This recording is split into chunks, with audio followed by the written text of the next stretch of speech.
This clip is brought to you by SaveWithConrad.com.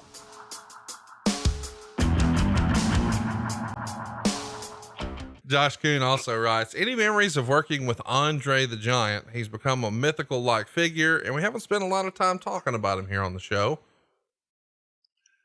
He was a real giant in every sense of the word. There's been some tall guys in the business.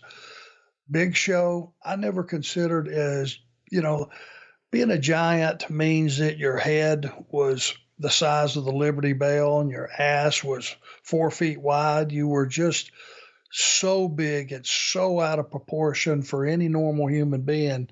Truly was like a mythical giant. And there was only one of those, and that was Andre. You would get it. I wrestled him twice, and it was in Pensacola, and it was a handicap match both nights. It was Jerry Stubbs and myself. And at that point in time, Andre's back was not as bad as it was later on.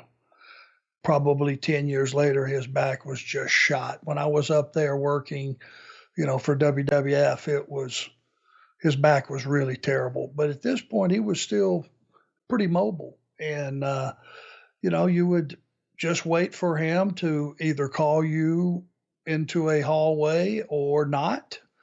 Normally he would not. There would be no conversation about anything other than the referee would say, Andre's going to knock you both down, stack you up, sit on you, and that's the finish. And that's the way it went down. And he would let you know if you were trying to get some heat on him in a working way and all this stuff, the two of you, he would just reach out there and give you about a half-ass chop. Nothing meant to hurt you. Nothing meant to cripple you. He could have if he would have wanted to, but he was just letting you know, hey, I'm a giant. I am the giant. You are a regular mortal. Doesn't matter that it's two of you. We're going to do what I want to do, period. And you would just kind of follow along, and he would bounce you around until he felt it was time to finish it. And he didn't go off his feet. He didn't come close to going off his feet, and that was just fine with me. I just wanted to get out of there with my life. But he always treated me every time I was in the room with him with nothing but respect. And in the ring, he was a giant. It was breathtaking what he would let you know that he could do if he wanted to. But he was always very respectful. He never hurt anybody unless he meant to.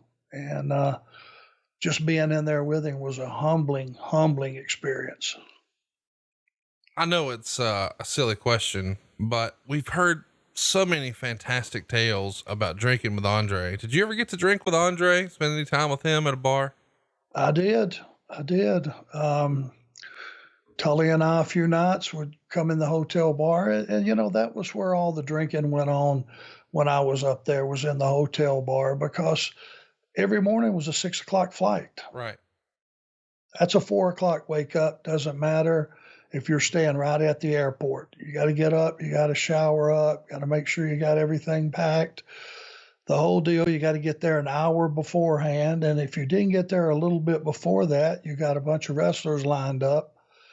And, everywhere we went there was a line, to get through security, to get on the plane. When you landed, rent a car, a bunch of wrestlers in line, get to the hotel where everybody stayed, everybody in line.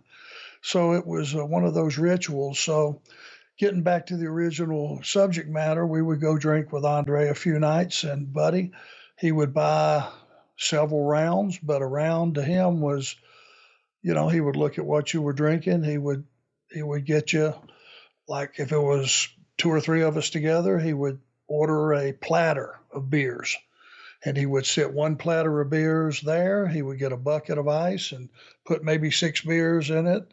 And he would have his all sitting there, maybe as many as 20 beers on a platter.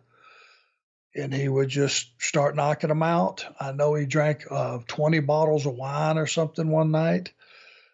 Just like everything else, Andre was on a whole different level. And but he never changed. He would just sit there and drink, and he would look around, and hopefully he was smiling. If he was smiling, everybody else was smiling, and everybody would bring him over drinks and stuff, and he would accept the ones. This was what I thought was so cool. He would accept the drinks from the guys that he liked, but when the fans would come over thinking that if they could just buy him a drink, they could just hang out, at that point in time, he would just look at them and go, "No, thank you." And that was it. Everybody got it. Everybody understood. He wasn't just going to, in there to meander around and just be life of the party. He was kind of doing his own thing. He was respectful to everybody, but man, could he put it away. I can't wait to ask you this next one. This is going to be fun. Michael Eldridge is bringing the noise today. He says, choose your stipulation, Arn. Chamber of Horrors, where Arn gets electrocuted, or a 45-minute match with Elegante. Oh, Lord. Now, is that a real question? Yeah, I mean, I got to tell you, I feel like if I know you by now, you'd say, just electrocute me and get the shit over with. That won't take 45 minutes. Elegante clotheslined me one time, and I felt like I'd been electrocuted. And when I went to go off on him after the match backstage, he looked at me with his big 8-foot tall ass and said, "Rick hurt me." I said, "Well, clothesline Rick, you dumbass. You almost killed me." Rick had chopped him in the back and pissed him off, tagged me in, and I got killed. What's that all about? So that's a no-brainer. Hook me up, fry me like a piece of bacon. Hey, it's Conrad Thompson. Thanks for checking out the podcast here on YouTube. Be sure to hit the subscribe button and the notifications bell so you get a notice anytime we upload some new content. And go save yourself some money right now. If you're in a 30-year loan or you have credit card debt, it's not a matter of if I can save you money. It's a matter of how much. Find out right now for free at SaveWithConrad.com.